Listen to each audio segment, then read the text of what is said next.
Nung nandun na po kami, may nagbulong po sa akin. Oho. Sabi na, nandyan si Trillanes. Sabi ko, anong ginagawa ni Trillanes dito? Hindi naman siya senador.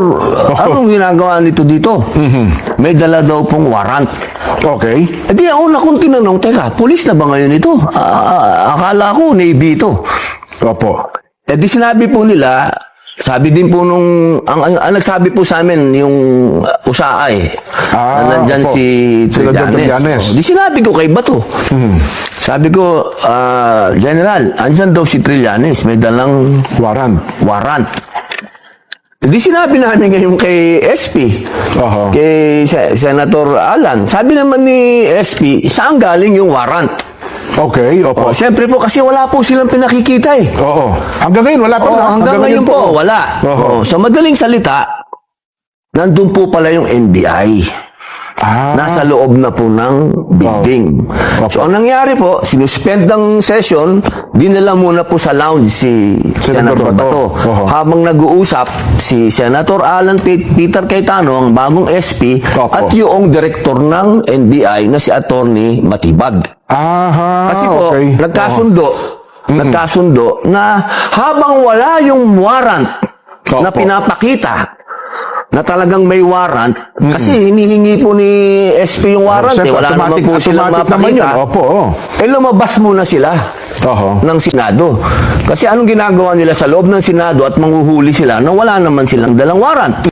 Senador Robin Padilla, isipin mo muna ang idadaldal mo at gagawin mo, para di ka nakukulong at makulong ulit. Si Trillanes ang may hawak ng warrant of arrest galing ICC, kasi policy yan ng ICC na pag may nakalabag ng international law, pag dinaliti sa bansa niya, ay uusigin ng International Court, nakasaad sa policy nila, na magkakaloob ng warrant of arrest sa mga individuals, o sa isa nito, hindi sa bansa.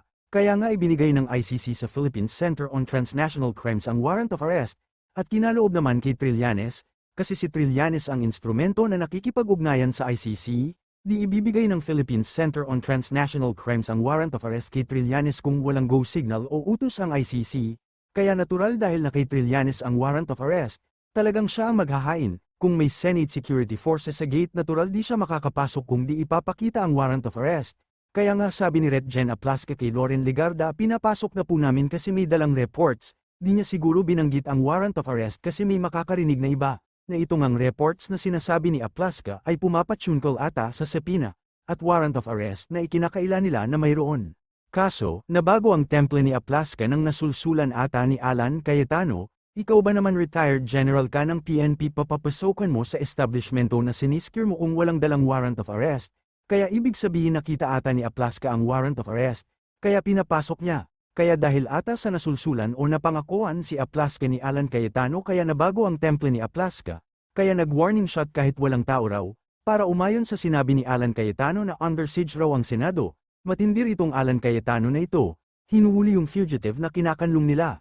Tapos idadamay pa ang Senado, under siege raw, ikaw Aplasca, di ka mag-warning shot kung di ka sinulsulan kasi inamin mo na pinapasok yo kasi may dalang reports ka mo o legal. Sinungalin si Robin Padilla, sabi niya may bumulunger sa kanyang nagsabing may dalang warrant, tapos sasabihin niya walang warrant para brainwash ang mga tao lalo na ang mga DDS, sabi ni Robin Padilla.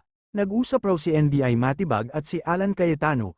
Kung nag-usap na, bakit di nirerespeto ni Alan Cayetano yung arresting officers na nagpawatupad ng batas, labag sa Constitution na suwayin ang subpoena at warrant of arrest? Kaya ito si Alan Cayetano dapat nito kasuhan o i-impeach, loss of trust and confidence, betrayal of public trust, protecting fugitive, obstruction of justice.